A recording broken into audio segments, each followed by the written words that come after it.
안녕하세요. 아나운서 이정민입니다.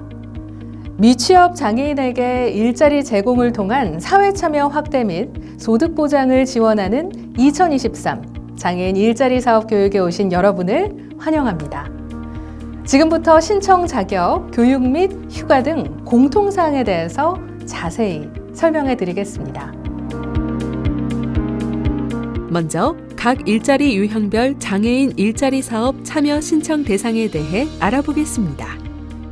일반형 일자리와 복지 일자리 참여형의 경우 만 18세 이상 장애인 복지법상 등록된 미취업 장애인이라면 누구나 참여 신청이 가능하며 복지 일자리 중 특수교육, 복지 연계형의 경우에는 2023년 기준 전공과 재학생에 한해 신청이 가능합니다. 단, 고등학교 3학년의 경우 실습 가능 시점부터 참여가 가능합니다. 특화형 일자리 중 발달장애인 요양보호사 보조 일자리는 만 18세 이상의 장애인 복지법상 등록된 미취업 지적장애 및 자폐성 장애인이 신청 가능하며 시각장애인 안마사 파견은 만 18세 이상 장애인 복지법상 등록된 의료법에 따른 안마사 자격 소지 및 안마사 자격 관련 보수 교육을 이수한 미취업 시각장애인에 한해서 신청이 가능합니다. 하지만 장애인 일자리 사업에 참여할 수 없는 제외 대상이 있습니다. 현재 국민건강보험 직장 가입자로 가입이 되어 있는 자, 사업자 등록증을 소지한 자, 수행기관 또는 배치기관의 임직원은 장애인 일자리 사업에 참여를 할 수 없습니다. 또한 정부에서 월급을 주는 재정 일자리에 참여하고 있는 자, 장애인 일자리 사업에 2년 이상 연속으로 참여한 자, 장기 요양보험에서 등급을 받은 자, 최근 1년 이내 참여 중단 조치를 받은 자, 시각장애인 안마사 파견 사업의 경우 안마원, 안마시술소를 개설하거나 이에 고용된 자 및 개인 사업자로서 출장 안마 서비스를 제공하는 자도 참여할 수 없습니다. 앞서 말씀드린 것처럼 장애인 일자리 사업은 2년 이상 연속 참여가 제한되어 있습니다. 하지만 예외 사항이 있는데요. 장애 정도가 심한 장애인 혹은 만 65세 이상인 자는 연속 참여가 가능합니다. 또한 국민기초생활보장법에 따른 기초생활수급자의 경우에는 장애인 일자리 사업에서 2년 이상 반복 참여가 가능합니다. 장애인 일자리 사업에 참여자로 선정되면 일을 시작하기 전에 시, 군, 구청 또는 복지관 등과 참여 조건 합의서와 개인정보 수집, 이용 및 목적의 이용, 제3자 제공 안내 및 동의서를 작성해야 합니다. 또한 일을 하면서 알게 된 비밀을 지키겠다는 보안 서약서를 작성합니다. 장애인 일자리에 참여하는 모든 참여자는 사업 개시 후 해당 분기 내 기본 교육을 받습니다. 교육 내용은 꼭 알아야 하는 장애인 일자리 사업 지침, 안전보건, 성희롱 예방 교육, 개인정보 보호 교육, 직장 내 괴롭힘 교육, 그리고 장애인식 개선 교육에 대한 것입니다.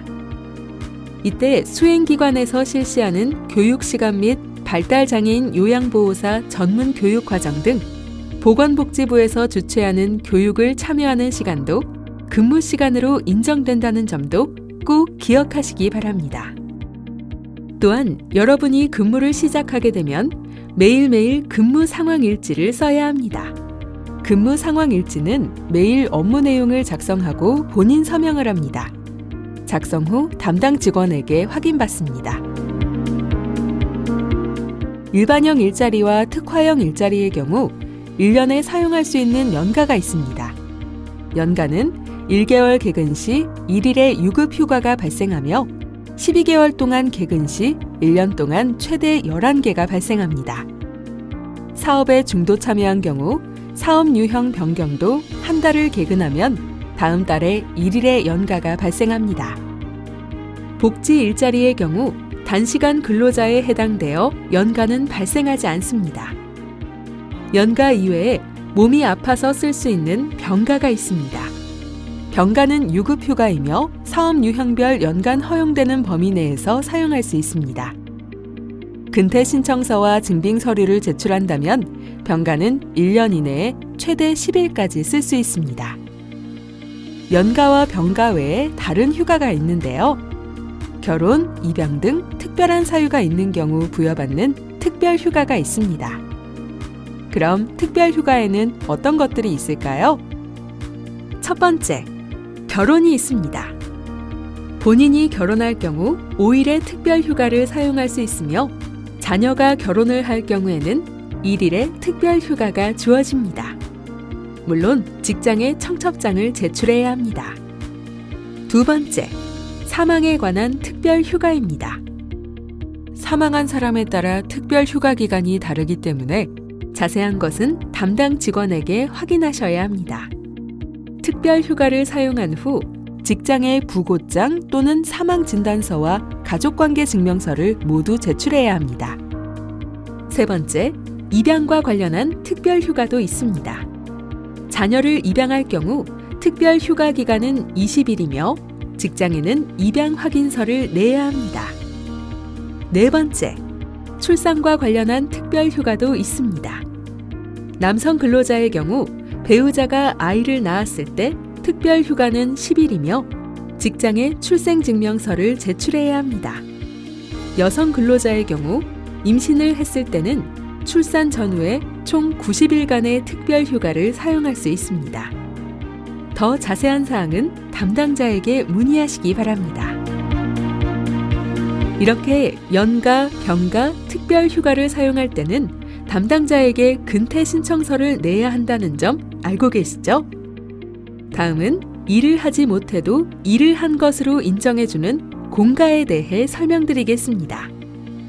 우선 공무와 관련하여 국회, 법원, 검찰, 기타 국가기관에 소환되는 경우, 법률의 규정에 의하여 투표에 참가할 경우, 천재지변, 교통차단, 감염병, 국가재난 등 기타의 사유로 출근이 불가능한 경우, 국민건강보험공단으로부터 건강검진 대상자로 통보받아 수검을 받을 경우, 장애인 일자리 사업 관련 행사에 참석하는 경우, 취업을 위해 취업 알선, 면접 및 취업 지원 교육에 참가하는 경우, 본인의 학교의 입학식 또는 졸업식에 참석하는 경우, 배치기관의 창립 기념일, 개관 기념일, 개교 기념일로 휴업을 하는 경우, 끝으로 국내 대회 및 국제대회 등의 선수로 참가하는 경우 공가로 처리될 수 있습니다.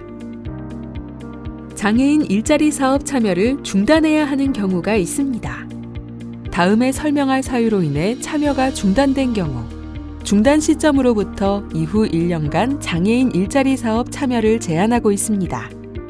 참여를 중단하는 유형은 즉시 참여 중단, 징계위원회를 통한 참여 중단, 절차를 통한 참여 중단 총 3가지입니다. 먼저 절차를 통한 참여 중단입니다. 일하는 장소를 벗어나는 경우, 일하면서 술을 마시는 행위, 담당 직원의 정당한 지시를 따르지 않는 경우 등의 사유로 사업에 지장을 초래하였을 경우 참여 중단 절차에 따라 참여 중단이 가능합니다. 만약에 앞서 설명한 경우 중 한 가지라도 해당된다면 우선 수행기관 담당자와 면담을 하게 됩니다. 면담 후에도 문제가 계속될 경우 경고를 받게 됩니다. 이러한 경고를 2차례 받게 되면 징계위원회에서 회의 결과에 따라 참여 중단을 알리게 되고 30일 이후에는 참여가 중단됩니다. 다음으로는 징계위원회를 통한 참여 중단입니다. 10일 이상 또는 연속 5일 이상 무단 결근을 한 경우, 참여자가 폭력 및 성폭력을 행사하는 등 근무를 계속할 수 없을 정도의 귀책 사유를 초래하여 참여 중단이 불가피한 경우, 참여자가 사업에 막대한 지장을 초래하거나 재산상 손해를 끼친 경우, 부정수급이 발생한 경우에는 곧바로 징계위원회를 소집해 회의 결과에 따라 참여가 중단될 수 있습니다. 마지막으로 즉시 참여 중단입니다. 장애정도 재판정 심사 결과 장애정도 미해당 판정을 받고 장애인 등록이 취소된 경우, 장기 요양 등급 판정을 받은 경우, 타 재정 지원 일자리 사업에 중복 참여한 경우, 반복 참여 가능 대상이 아님에도 불구하고 장애인 일자리 사업에 연속으로 참여한 경우, 참여자 정보가 사실과 다를 경우 참여가 즉시 중단됩니다. 다음은 모두가 행복한 직장 생활을 위해 지켜야 할 몇 가지 사항들을 말씀드리겠습니다. 먼저 자세와 복장에 대한 내용입니다. 출퇴근 시간을 잘 지킵니다. 웃는 얼굴로 사람들을 대합니다. 늘 머리와 복장을 단정하게 합니다. 휴대폰은 진동으로 하고 통화를 해야 할 일이 생긴다면 일에 방해가 되지 않는 범위 내에서 짧게 통화합니다. 함께 일하는 직원들에게 이렇게 대해주세요. 모든 직원들에게 선생님이라는 존칭을 사용하도록 합니다. 상대방보다 먼저 반갑게 인사를 합니다. 본인 스스로의 관리도 매우 중요합니다. 틈틈이 스트레칭 등으로 여러분의 건강에 신경을 쓰세요. 이상으로 장애인 일자리 사업 공통 부문에 대한 안내를 마치겠습니다.